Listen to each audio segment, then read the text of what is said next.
Assalamualaikum warahmatullahi wabarakatuh. Perkenalkan, nama saya Fajar Safrudin dengan NIM 430200005. Prodi Manajemen Dakwah kelas 3A. Di sini saya akan menjelaskan pengertian masjid dan Islamic Center. Masjid sendiri merupakan rumah tempat ibadah umat Islam atau Muslim. Masjid artinya tempat sujud atau yang berkaitan dengan masjid yang ada di Indonesia adalah musola, langgar, atau surau. Nah, istilah ini diperuntukkan bagi bangunan menyerupai masjid yang tidak digunakan untuk sholat Jumat, iktikaf, dan umumnya berukuran kecil. Masjid adalah salah satu lambang Islam. Ia merupakan barometer atau tolak ukuran dari suasana dan keadaan masyarakat Muslim yang ada di sekitarnya. Maka, pembangunan masjid bermakna pembangunan Islam dalam suatu masyarakat. Keruntuhan masjid bermakna keruntuhan Islam dalam masyarakatnya. Sedangkan Islamic Center sendiri ialah salah satu upaya pemerintah dalam mengedukasi dan pembinaan masyarakat mengenai ilmu agama Islam yang fungsinya memfasilitasi kebutuhan masyarakat Muslim untuk beribadah, belajar, berdagang, dan bermusyawarah. Islamic Center merupakan pusat bagi pendidikan, pengajian, dan penyiaran agama serta budaya Islam. Islamic Center merupakan wadah fisik yang mampu menampung berbagai kegiatan dan penunjang agama Islam. Islamic Center juga sebagai pusat keislaman baik bagi umat Islam atau masyarakat yang ingin mengetahui dan belajar tentang agama Islam. Yang kedua yaitu perbedaan pengelolaan masjid dan Islamic Center secara klasik dan modern. Nah, pengelolaan masjid dan Islamic Center secara klasik itu hanya digunakan sebagai tempat ibadah, pengajian, dan kegiatan-kegiatan keagamaan yang lain. Yang mana dapat kita ketahui pengelolaan masjid yang semacam ini sering kita temui dan jumpai di tempat masjid yang berada di desa-desa. Nah, masjid yang berada di desa ini hanya digunakan sebagai tempat beribadah, mengaji, dan kegiatan-kegiatan dalam bentuk keagamaan yang lain.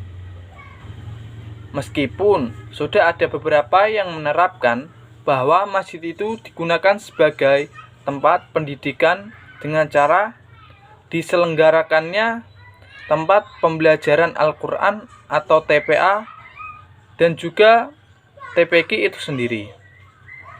Kemudian, jika kita lihat dalam pengelolaan masjid yang secara klasik ini, mungkin akan mengalami kesulitan ataupun kendala dalam pengoptimalan dalam pengelolaan masjid dan Islamic Center tersebut. Nah, yang kemudian pengelolaan masjid dan Islamic Center secara modern ini mungkin dapat kita pahami bahwa biasa disebut dengan pengelolaan masjid.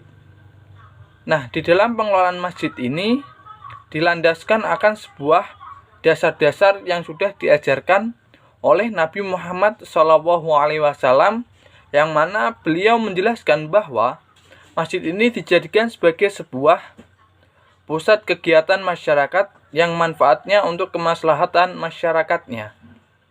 Yang ketiga yaitu jelaskan kegiatan-kegiatan masjid dan Islamic Center yang bisa membuat jamaah itu semakin tertarik untuk mengunjungi masjid.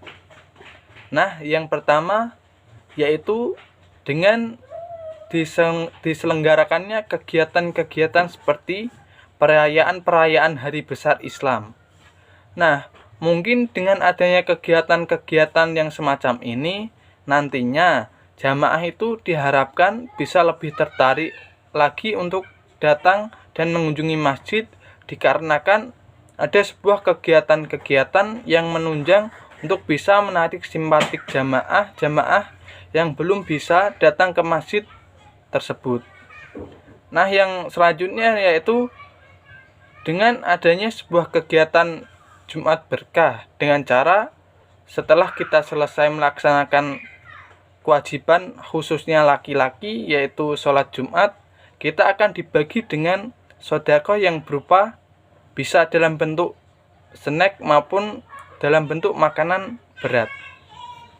Nah, yang selanjutnya yaitu dengan diselenggarakannya sebuah TPA ataupun TPQ yang mana itu merupakan kegiatan yang bisa membuat jamaah semakin tertarik untuk mengunjungi masjid itu sendiri, dikarenakan bisa menghidupkan kembali kegiatan-kegiatan yang ada di masjid itu sendiri. Yang selanjutnya yaitu dengan diselenggarakannya pengajian rutinan yang biasanya itu dilaksanakan sehabis subuh ataupun pengajian yang dilaksanakan rutinan selama seminggu sekali yang digerakkan oleh remaja masjid itu sendiri. Nah, mungkin itu tadi penjelasan mengenai ketiga soal. Kurang lebihnya saya mohon maaf. Akhirul kalam, wassalamualaikum warahmatullahi wabarakatuh.